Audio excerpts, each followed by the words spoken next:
nanti setelah tanggal pelantikan 20 Oktober, Bapak Ibu harus mau berbagi. Karena saat itu,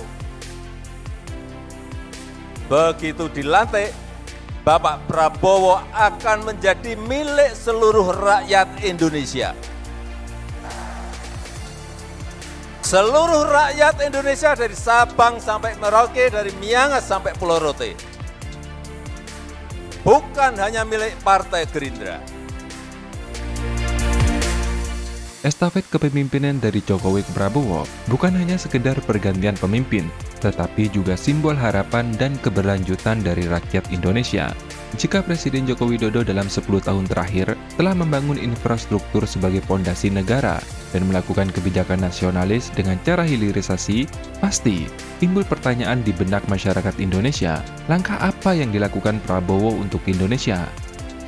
Sebagai Presiden Republik Indonesia yang baru nanti, Prabowo memiliki hak prerogatif untuk menentukan langkah-langkah yang strategis dalam pemerintahannya. Hak prerogatif ini memungkinkan Presiden untuk mengambil keputusan penting yang mencangkup berbagai bidang.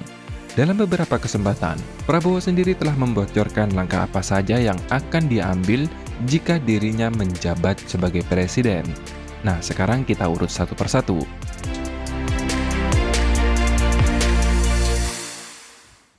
Yang pertama, pembangunan Ibu Kota Nusantara atau IKN. Prabowo Subianto telah berkali-kali menegaskan komitmennya untuk melanjutkan pembangunan Ibu Kota Negara Nusantara. Bahkan, sosok yang menjabat sebagai Menteri Pertahanan saat ini ingin melakukan percepatan pembangunan IKN di eranya. Saya kira sudah berkali-kali saya sampaikan bahwa saya bertekad untuk melanjutkan, kalau bisa menyelesaikan. Prabowo menekankan bahwa proyek IKN sangat penting untuk pemerataan pembangunan dan untuk mengurangi beban Pulau Jawa, yang selama ini menjadi pusat populasi sekaligus kegiatan ekonomi.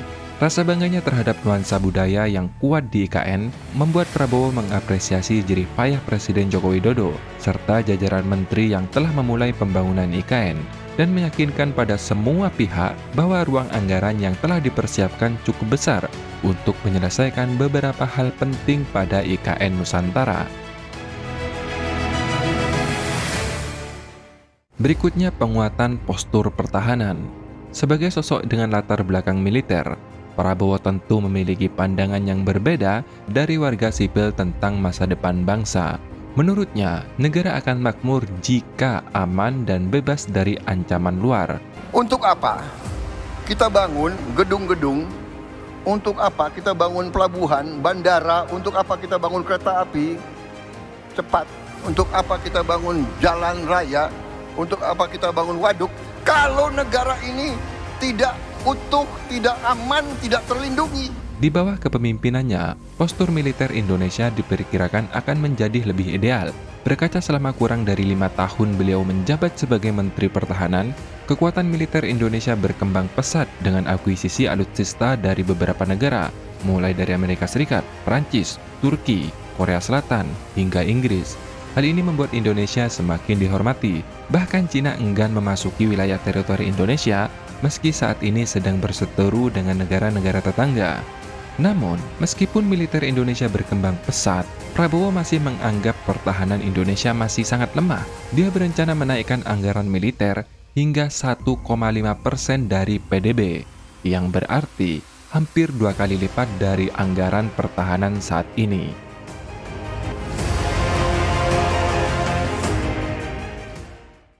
Yang ketiga, ada ketahanan pangan. Pertahanan negara bukan hanya soal senjata, tetapi juga ketahanan pangan. Pidatonya Eisenhower, pidatonya Nixon, pidatonya George Bush, they are going to use food as a weapon. Bangga boleh menjadi negara industri, tetapi satu hal yang perlu diingat, ketahanan pangan sangat penting. Mau contoh nyata? Oke. Eropa sangat maju dengan sektor industrinya, tetapi sangat bergantung pada impor pada kebutuhan pokoknya.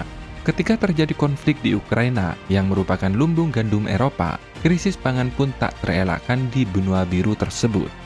Menyadari pentingnya ketahanan pangan, sejak 2023, Melalui Peraturan Presiden Nomor 108 Tahun 2023, Indonesia meluncurkan program Food Estate. Mesti ada kontroversi, karena beberapa ada yang gagal, namun juga ada yang berhasil. Namun yang jelas, tidak ada pilihan lain selain keluar dari ketergantungan impor bahan pokok. Prabowo percaya diri bahwa dalam kurun kurang dari 5 tahun, Indonesia bisa mencapai mandiri dalam pangan, bahkan bisa ekspor.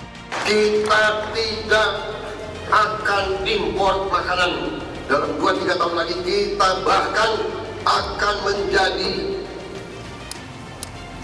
supplier.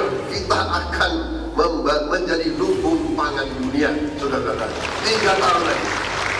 Beberapa langkah penting yang akan diambil, yaitu menjamin ketersediaan dan akses pupuk bagi para petani, meningkatkan industri pupuk di dalam negeri, memperbaiki infrastruktur pertanian seperti bendungan dan irigasi, memprioritaskan produksi pangan dalam negeri, dan mengendalikan impor saat terjadinya panen raya, serta menjamin pembiayaan untuk petani melalui bank, koperasi, dan lembaga non-bank. Berikutnya, hilirisasi. Hilirisasi artinya adalah semua kekayaan kita olah di tanah air kita, di Republik Indonesia. Sama persis seperti Jokowi, Prabowo memiliki pandangan bahwa hilirisasi merupakan salah satu kunci strategis agar Indonesia menjadi negara maju, makmur, dan sejahtera. Bahkan dirinya akan lebih agresif daripada Presiden Jokowi dalam hilirisasi komoditas atau sumber daya alam dalam negeri. Tercatat, Prabowo telah memasukkan sekitar 21 komoditas dalam daftar program hilirisasi. Kita siapkan pohon industri untuk 21 komoditas. Di antaranya, yaitu batu bara, nikel, timah, bauksit, besi baja, emas perak, aspal buton, minyak bumi, gas bumi, sawit, kelapa, karet, biofuel, kayu, getah pinus, udang, perikanan, rajungan, rumput laut, dan garam. Nah, kemungkinan besar diantaranya nanti pasti ada tambahan daftar larangan ekspor untuk komoditas dari Indonesia. Namun untuk hilirisasi semua komoditas tersebut tidaklah mudah. Pasalnya memerlukan dana investasi sekitar 545 miliar US dollar atau sekitar 8.476 triliun rupiah.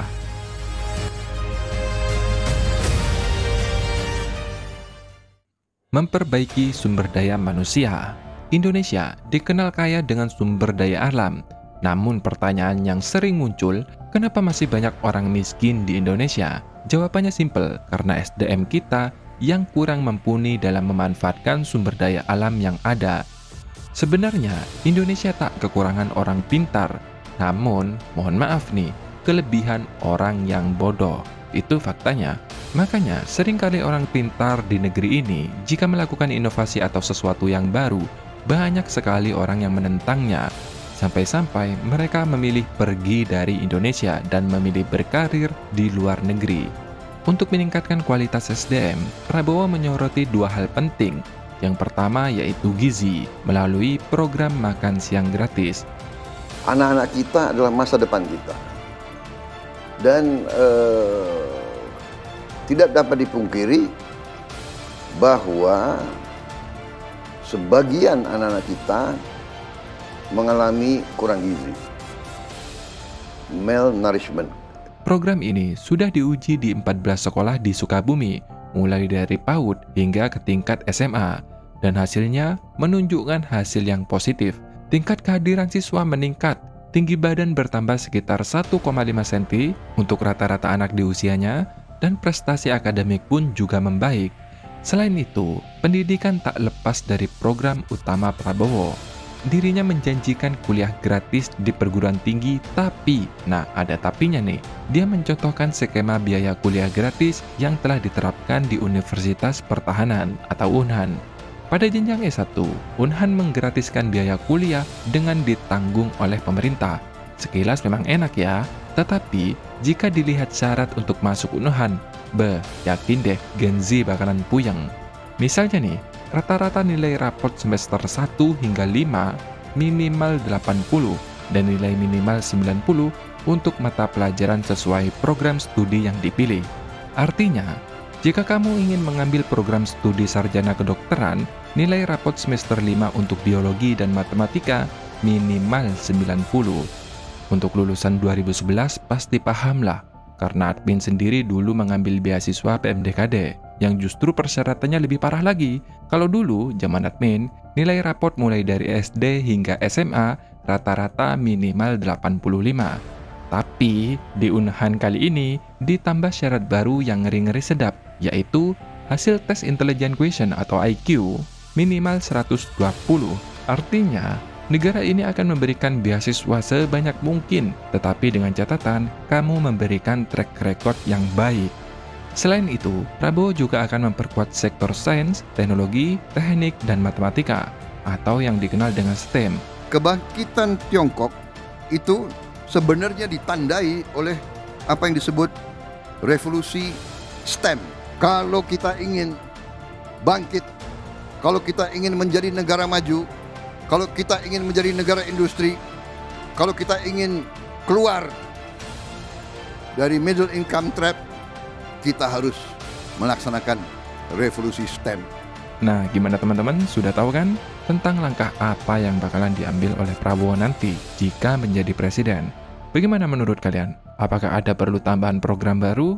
Silakan tulis di kolom komentar. Semoga informasi ini bermanfaat. Terima kasih sudah menonton. Sampai jumpa di next video. Dadah!